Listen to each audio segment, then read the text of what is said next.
Hello, everybody. Welcome to the R Squared podcast times three. This is our third episode. Glad to have you all on. As you know, we got Rahul Patel in the state of Washington, in the Tacoma, Seattle area, and I'm Robby, Coach R here in Cincinnati, Ohio.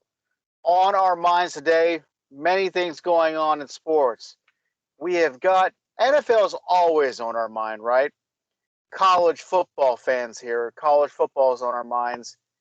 NBA playoffs, even the Tampa Bay Lightning going to finals tonight. So many things going on, but I'd like to kick off today's rendition of the show.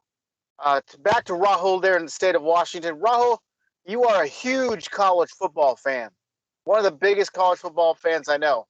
And for you, it's diehard Ohio State Buckeyes, and also you are a fan of the Cincinnati Bearcats. What do you think about the new college football playoffs? What's this all about, Rahul? Teach us. What they came up with, the 12-team playoff, is a start, but as I get to later, it could be improved. Right now, the proposal on the table is go from the 4-team playoff, expand to a 12-team playoff, and the idea is there's is 6 of the bids are the 6 best conference winners in the nation.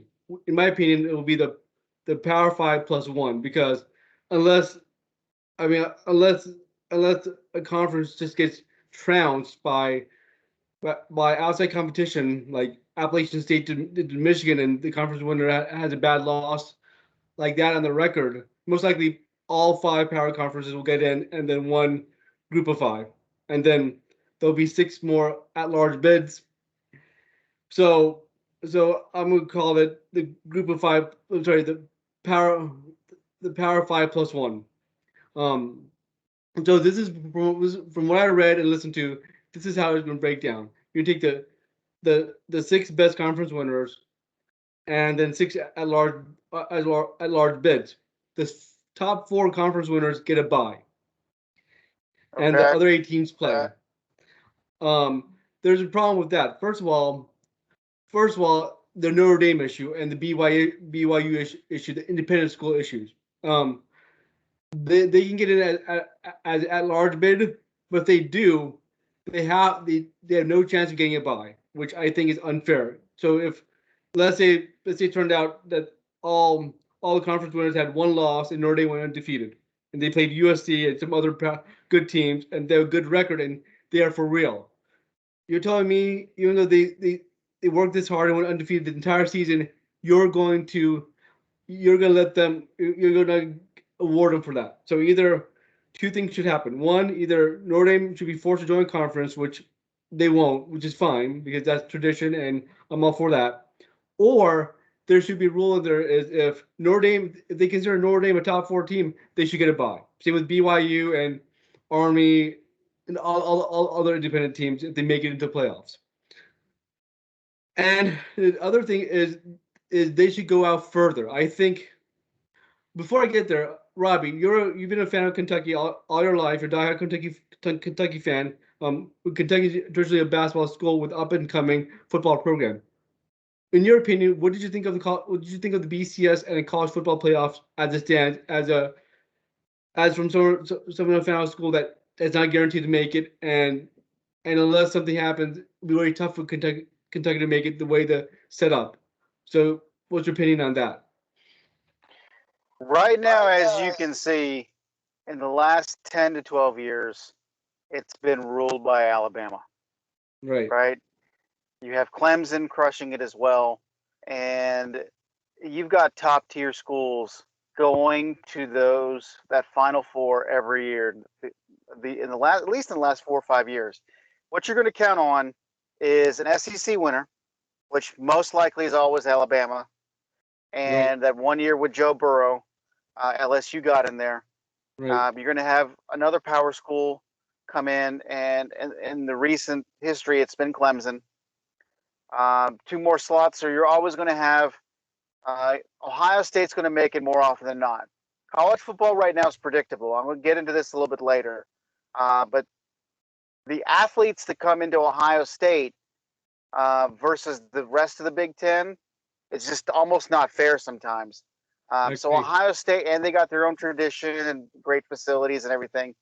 So almost every year, you're going to have one SEC school, you're going to have another power conference school, which in recent history is probably going to be Clemson.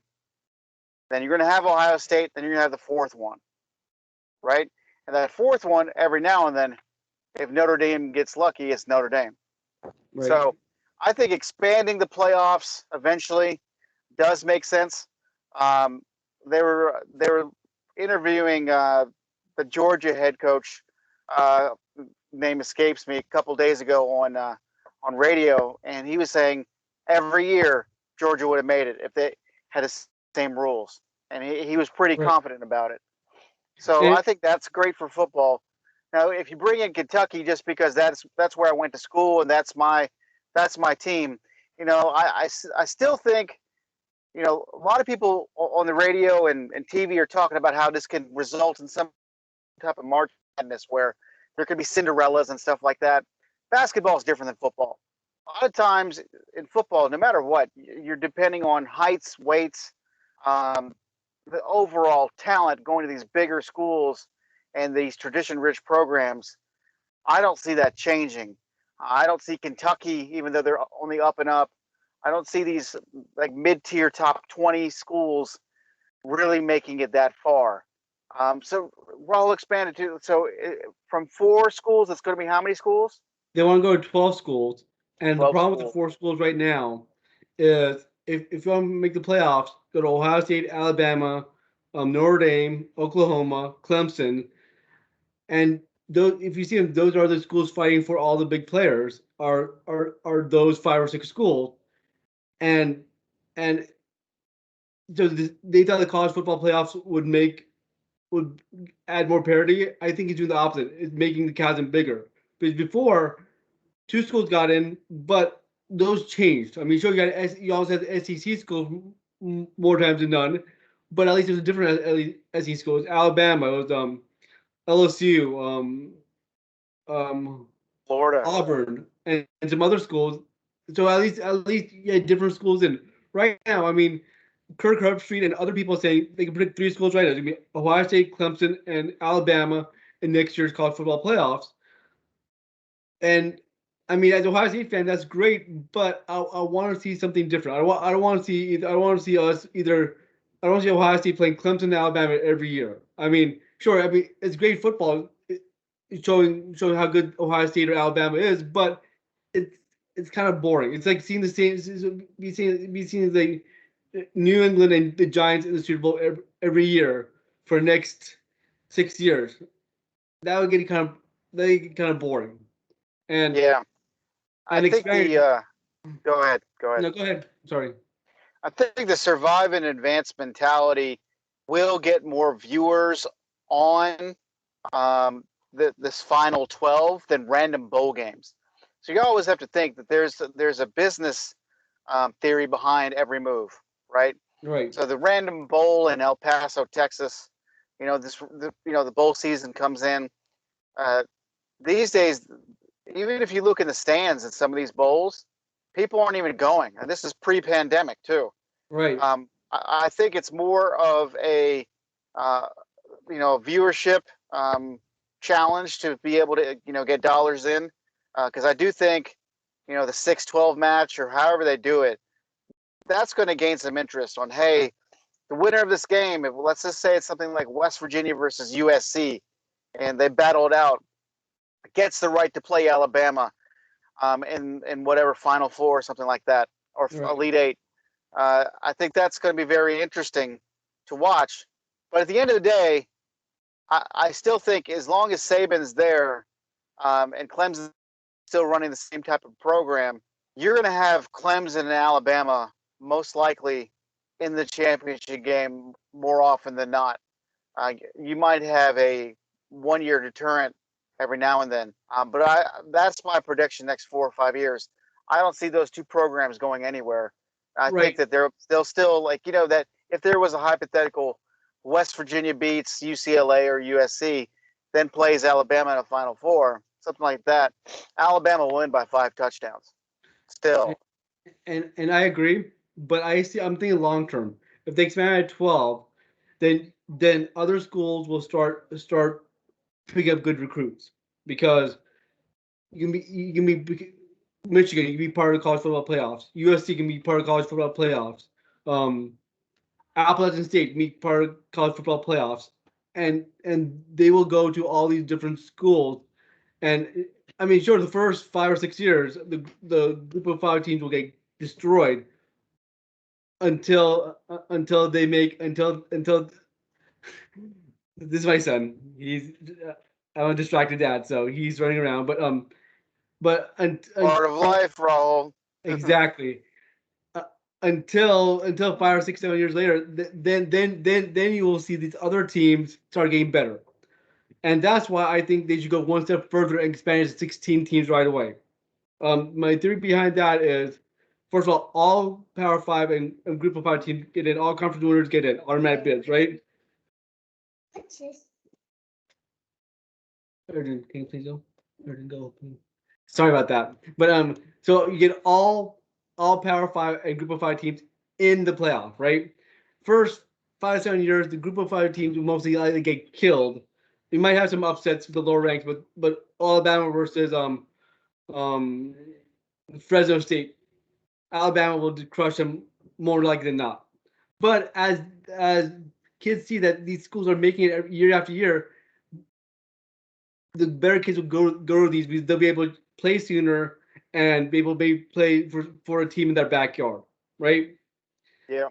And so class 16 do every conference winner, then 6 at large, which will be most likely Notre Dame, and 5 other Power 5 schools, which is fine for first 5 years until the Group of 5 catch up, which they will with that setup.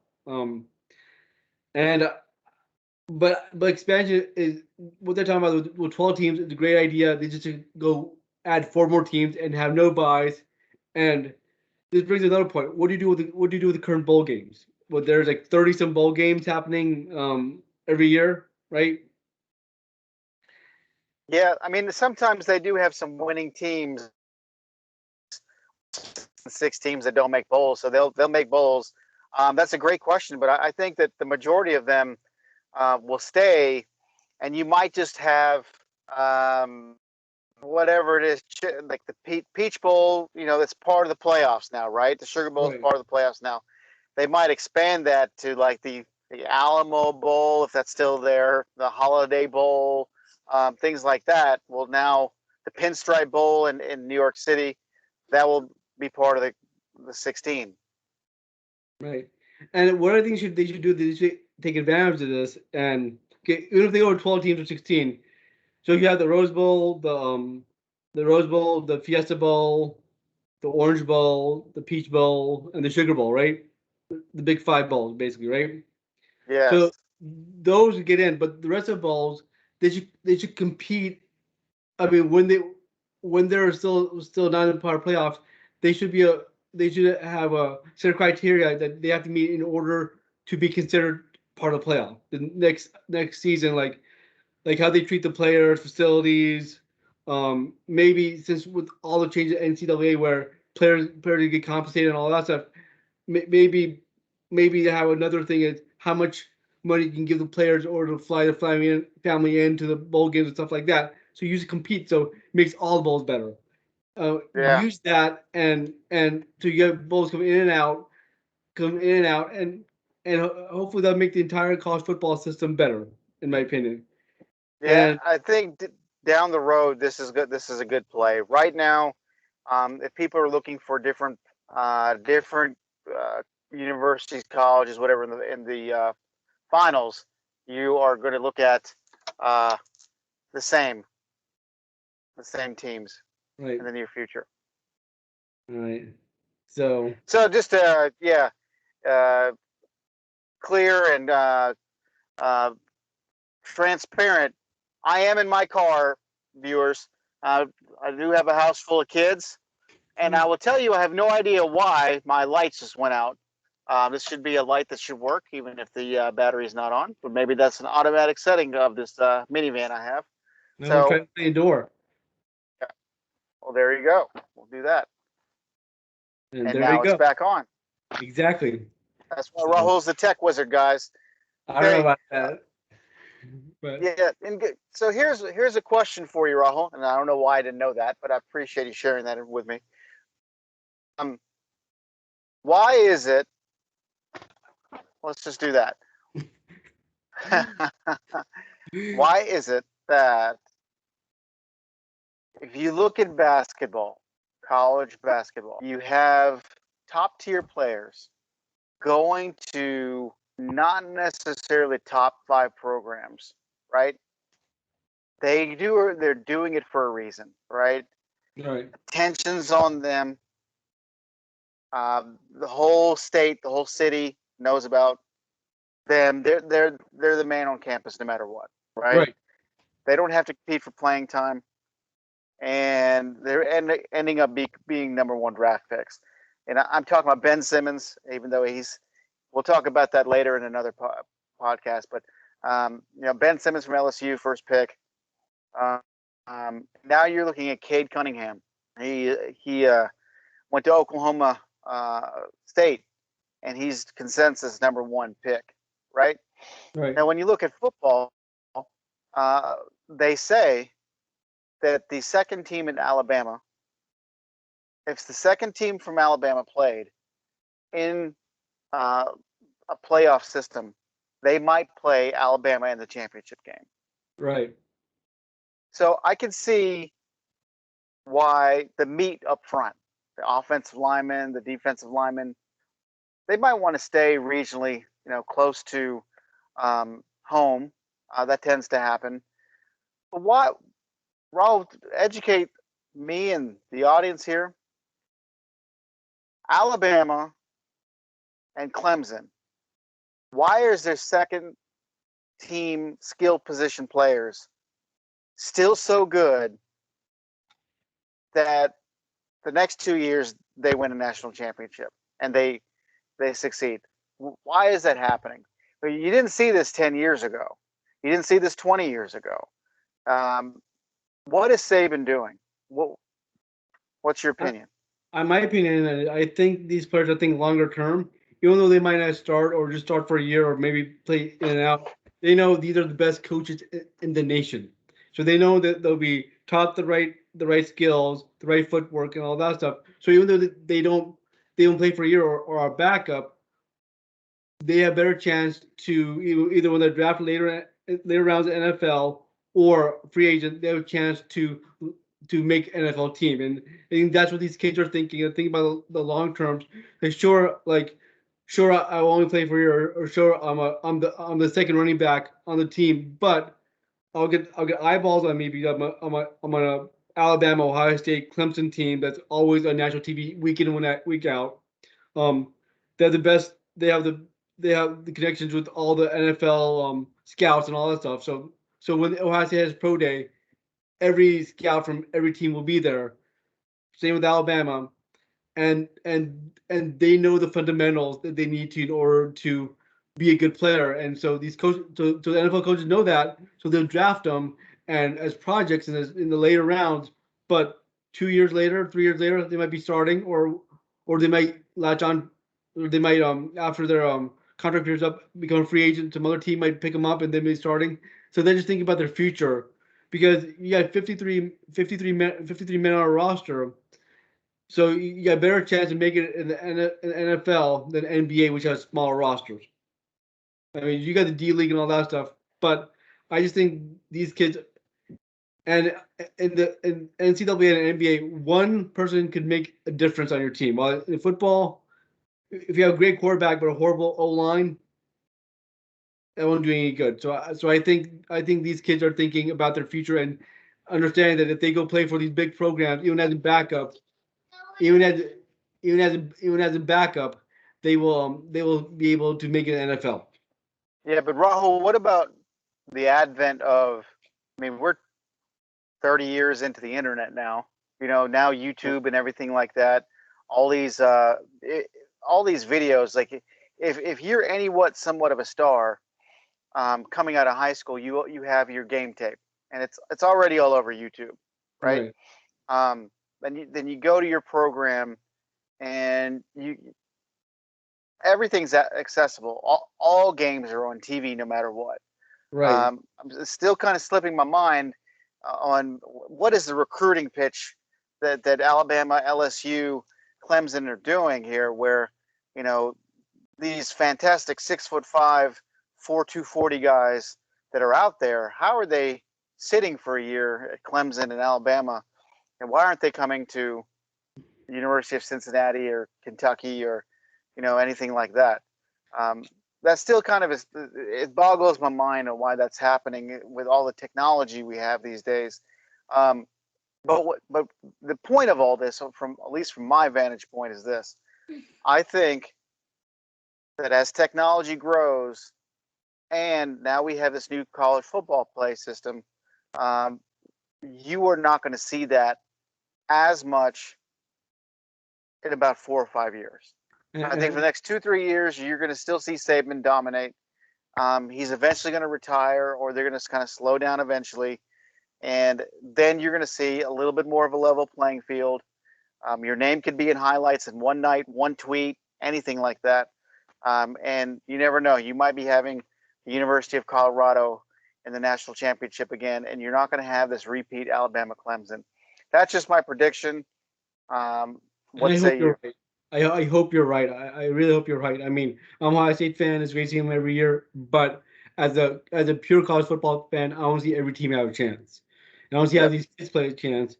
And I think the reason all these players are going to Alabama, Ohio State, Clemson is just because they know these teams are more likely to make college football playoffs, and they have a chance to compete at the national championship level than let's say Kentucky or Florida State now. So I think that's the reason you're seeing them go towards these major schools, and I hope the expansion will help that. And and and see, the question is will paying players help more schools compete, or will concentrate the power again to the top?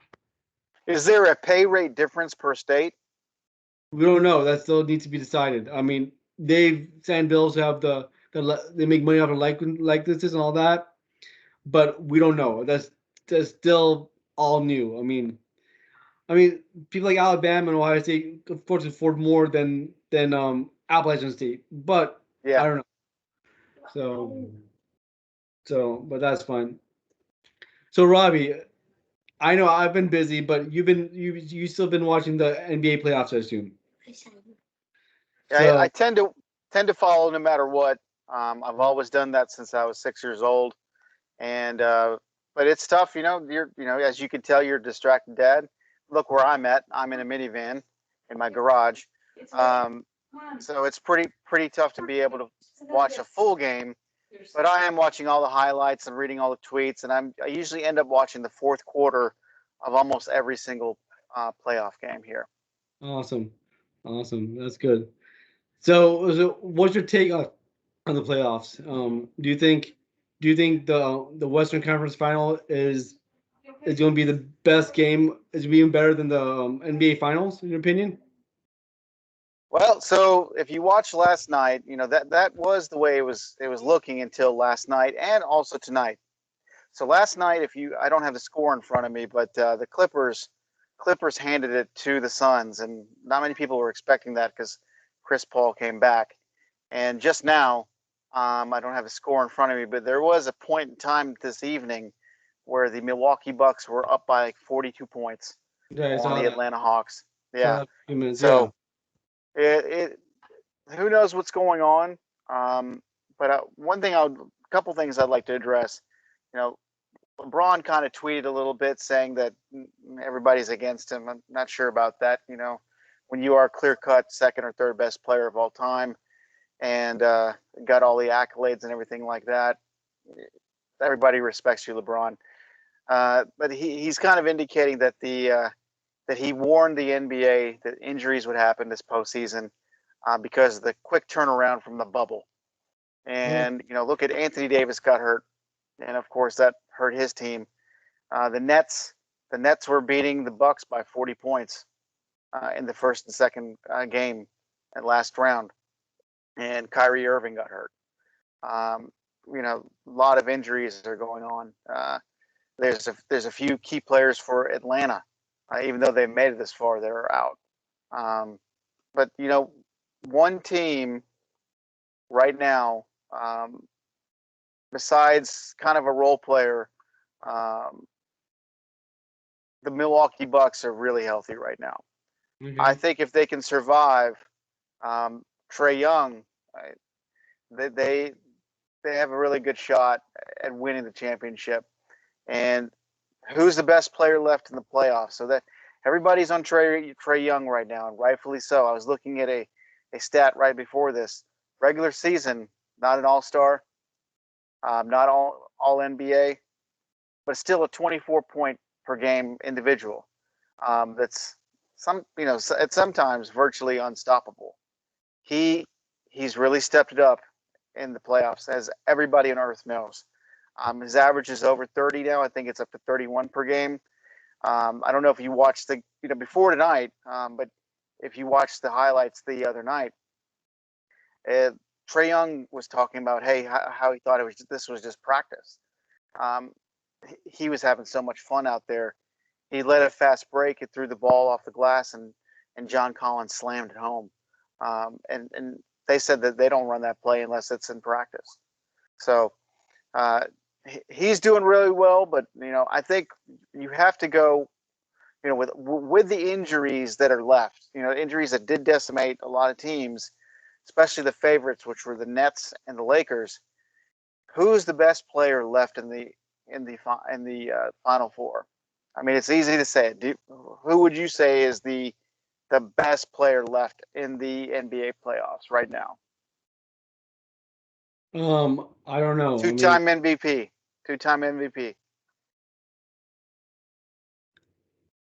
I've been so out of NBA playoffs right now. Well, Giannis to me is the clear cut. He is the best player left in the playoffs. He's a top 3 or 4 player in the league anyway. Chris Paul, future Hall of Famer, great story. He's not on Giannis's level. Different position, I understand. Right. Devin Booker's coming up. I'm also a Kentucky guy from my school. He's not Giannis. And right. Trae Young, again, 24 per night, regular season, killing it in the playoffs. He's not Giannis. So I think the Bucks right now, they we'll see how it goes in the next game. But the way they looked tonight, I don't know how anybody can handle them. Right. But, I mean, that said, back to LeBron's statement about injury will happen. That's true, but what can they do? Do they push NBA season more? And they have to either deal with what's going on right now, for either cut the number of games or do something, and that affects players' pay. And do players want to get paid less? So it's a give and take. This was going to happen regardless, just because last season was so delayed due to the COVID. So you got to eat it somewhere.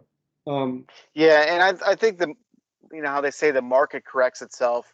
Everything's going to correct itself next year. Right. So I don't know down in history if they're going to put an asterisk next to last year's season, and maybe even this season. I don't know if they'll do that. Probably not. But in a way, maybe they should, because everything is out of whack. Right. In a way, it was a level playing field, so I don't 100% agree with LeBron. But yeah, for player safety concerns and everything, I kind of do agree with him. There was a big push by LeBron to not start the season till late January, maybe after the Super Bowl, things like that. The NBA, for money reasons, wanted to start the games on Christmas Day, and that's what they did. And the Super Bowl is the biggest for the NFL, and outside of the NBA Finals, it's always Christmas Day for the NBA. So, Right. and that was purely a business decision. So, but Right. next year, all the season's going to start in October of this year. So Right. it's just gonna correct itself, and you probably will see the matchup that everybody wanted, and you probably will, unless an injury happens, but unless something freak happens. But now you're looking at LeBron with a ton of rest. You're looking at Anthony Davis rehabbing in all summer. You're probably going to have the Lakers in the finals, and you have a healthy KD on the other side, Blake Griffin, Kyrie hopefully isn't hurt. You're probably going to have a New York Brooklyn versus LA finals next year. That's just my opinion. Yeah, I mean, which everyone wants to see, and but would LeBron have said what he said if if the Lakers were still playing in the playoffs? That's a question. Heck no, he wouldn't have. But Exactly. in my opinion, I think that he brings a lot of this on himself. Is that he has to announce that he's the man. He's the reason the NBA is running. He's the face of the league, and everybody needs to listen to him. And this time they didn't. And he's it's a little bit pity party on that. Um, but yeah, no, I don't think he would have announced that if they were still fighting for wins right now. Yep, and I know, and I like LeBron, and I wish him the best. And because I realize how hard he has to work day in day out to be at the level he is. I mean, sure he has God given talent, but unless he's willing to put in the work, which I read he does, there's no way he could have done what he did. So so, but LeBron needs to also realize that with success you have haters, Yeah, and people will hate on you when you say things that you try to make excuses, which I don't think he's trying to make excuses. He's trying to state fact. But with the internet and you can get your opinion out so quick, doesn't happen. Michael Jordan had not worry about that as much because there's no internet, no Facebook, nothing. So LeBron just has to realize if he cares about his image, just has to be smarter with what he's doing. But I mean, I respect LeBron. He he's number two in my book after Michael Jordan as the all-time great. So I hope in the best. I hope to, as I said with Tom Brady, I hope to see him. We're watching we're watching a legend in action. Hope to see him win another 5 championships before he retires. could So, happen. I don't know yep, about five, but we'll see. We'll see if he gets another championship. That's just mind blowing. It's amazing, especially at his age now. So let's see what yep, happens. It'll be yep. fun. And so let's move on to one last topic, which we always cover is NFL. So first of all, what is your opinion on Aaron Rodgers? What will happen with Aaron Rodgers in Green Bay? In your opinion? You know what? I've been going back and forth on this. Uh, um, I do think that Aaron Rodgers will still be a Green Bay Packer this fall. Okay, I mean, we are almost into July 4th. If they were going to make a move, they would have made it by now. They would have either fired the general manager and said, Aaron, please come back, and Aaron would have already reported, or they would have traded him. I think what Green Bay is doing is that they're playing the card of, hey, we're a conservative state. Um, you know, uh, we're Green Bay. This is not LA. We're going to stick to our roots. We're going to stick to what's on pen and paper, which is Mr. Rogers. You are on contract, so therefore you show up or you're fined. And I think that's their play. And Aaron's going to get the itch eventually. But right now, what he's doing, I feel like I think they've been to two straight NFC Championship games, right? right. He is hurting himself right now. He's all world talent and everything like that, but you got to have that off-season chemistry and these OTAs and things like that. I agree. And he's not showing up. He's in Hawaii, taking pictures with his future wife and under waterfalls and stuff like that. That's fine. Have your own personal life, but He has pretty much a zero commitment to football right now. When he comes back, he's just relying on his natural skill. And we're all human. You just mentioned about LeBron James in a previous segment there about his off-season workouts. Not sure what Aaron's doing, and so I think this is going to be a little detriment to his career. He's going to come back, and they'll probably throw him in there, and you're not going to see them in the NFC Championship game again. Well, that's my opinion. I agree with Colin Cowherd's opinion. I don't know if you heard this, Now, but what's his opinion? Green Bay's being clever. That's fine. Green Bay's being clever, and the opinion is they're going to trade him eventually, but they won't get the last say, and they want to kind of stick it to him on the way out. Okay. He's gonna come back, and they'll start Jordan Love, and Jordan Love will play while Aaron Rodgers is sitting on the bench or not reporting a team. And right before trade deadline, they trade him to Denver. This will do a couple things. First of all, Denver. First of all, they'll get better picks because Denver will pay a lot for Aaron Rodgers, and because Aaron Rodgers won't have time to with the chemistry, as you said, with chemistry with the players. Denver, they may win a couple games, but they won't make the playoffs, and they'll high draft picks next year, which Green Bay will take advantage of. And at the same time, they'll be sticking to Aaron Rodgers, saying, "Hey, if you listen, this we could have had a great year and all that stuff," and just having the last say and saying, "Hey, you played hardball, we can play hardball too," and so Denver's being clever, and they're going to stick it to Aaron Rodgers and then get better draft picks doing it this way, in my opinion. So you think that would happen before the season or during the season? During the season, they'll trade him what week 8 or 9. I'm not sure what the 17th game right before trade deadline. Interesting. So he's going to come in and maybe not even get playing time, and he's going to be sitting on the bench. He might not be showing up to work. There'll probably be internal drama, good for TV, Suspend good for talk shows. Right. It'll be the whole drama this fall, and then in the middle of the year, they'll kick him out and trade him for a bunch of draft picks. Yep. Yeah. Okay, that's a good take. Could happen. And then if you're Denver or whoever else that gets him, you shouldn't expect too much this year. Exactly. But long run, even though Aaron's going up there in years, that following year, Aaron Rodgers will probably tear it up.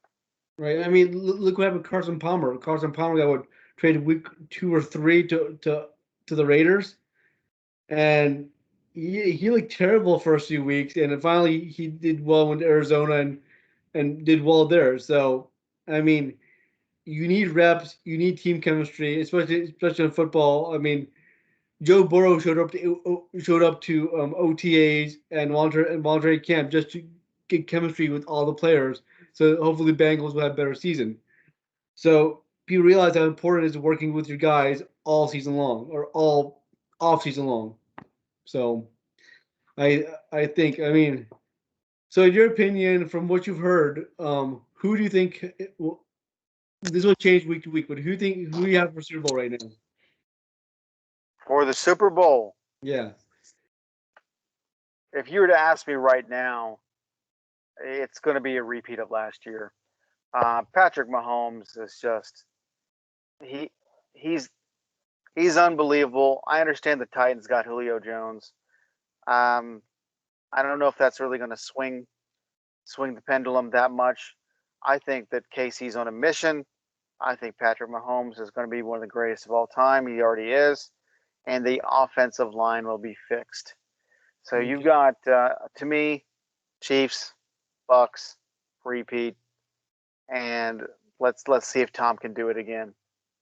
See, I got the Buccaneers, but after Julio Jones, I think it'll be the Buccaneers versus the Titans in the Super Bowl, just because I think Titans are just a little bit away from getting that piece, and Julio Jones will give it to them, and I think as of as of the last week in June.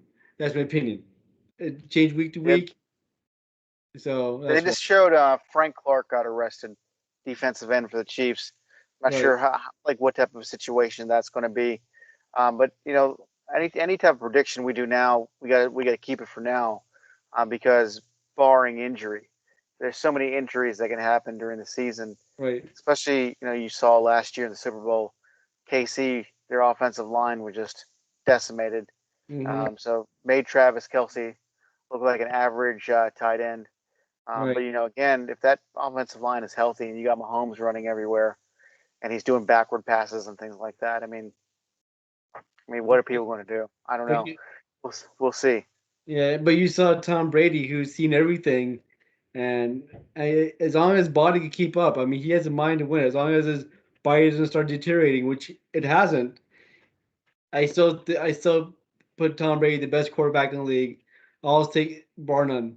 Oh no, as long as he's playing the way he did, I won't bet against him. Yep. If the Bucks are healthy Hmm. and Brady's playing out of his mind again, don't bet against Brady. I mean, that's you don't want to do that. Right. So that's good. That's good. Do you got any final closing comments?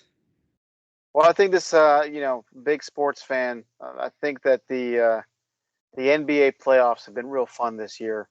I You agree. got a lot of series going to seven. You're seeing a future superstar. You got a pretty nice star right now, future superstar with Trey Young. Um, the Chris Paul saga was kind of interesting, but I think that's what's on our mind right now. And then we're going to be looking forward to training camp, which is going to come by um, in the blink of an eye. And then you and I are big Bengals fans. Who Dey? Let's see what happens with Joe Burrow. Exactly. Joe Burrow, Jamar Chase, Joe Mixon back. It's gonna be fun. I mean, I'm a major NFL fan too, so I'll be watching all the games. My wife should hate me for it, but I'm gonna watch them and have fun, and we'll see. So hopefully we'll get more clarity on college football playoffs come July. That's when because it was presented um, this past week or two, and I think then all the people that make decisions are gonna get together in July and move forward. Um, I hope they make the right decision, and I hope they expand to 16. But that's my opinion, and hopefully it makes the product better overall. Um, and it's on 4th of July weekend. It's gonna be hot. It's gonna be 100 and I believe 111 degrees on Monday in Washington State. So it's gonna be interesting, and because Washington State usually doesn't get that hot, now most houses don't have AC, so it's gonna be interesting weekend as this heat wave comes over us. But we'll survive and we'll get through it. Be safe out there. So that's interesting news. I didn't know that the state of Washington has so many houses that don't have AC. Yeah, But I guess it's the environment that they're used to. yeah, because I mean usually summer it gets maybe 75 average. You have 2 weeks in August that get 90, but other than that, usually 75 or below all year round in Washington. The apartment my wife and I moved into back in 2006 had no AC. Both of the houses we lived in here, the house we're living in now didn't have AC until we moved in and got an AC. And the house lived in previously, they had AC, but they never used it. They just opened the windows. But Huh. but for me, I need AC, and I'm glad I have it. And I'm freezing my family out, but it's well worth it. Yep. Well, you're from the Midwest, so Ohio and things like that, so we're Yeah, used to it. So, yeah. well, great talking to you, Rahul. This was Thank you, Robby. episode 3, broken up into segments, and we appreciate you guys listening in. Thank you, and have a good one, Robbie. Have a good one, Rahul.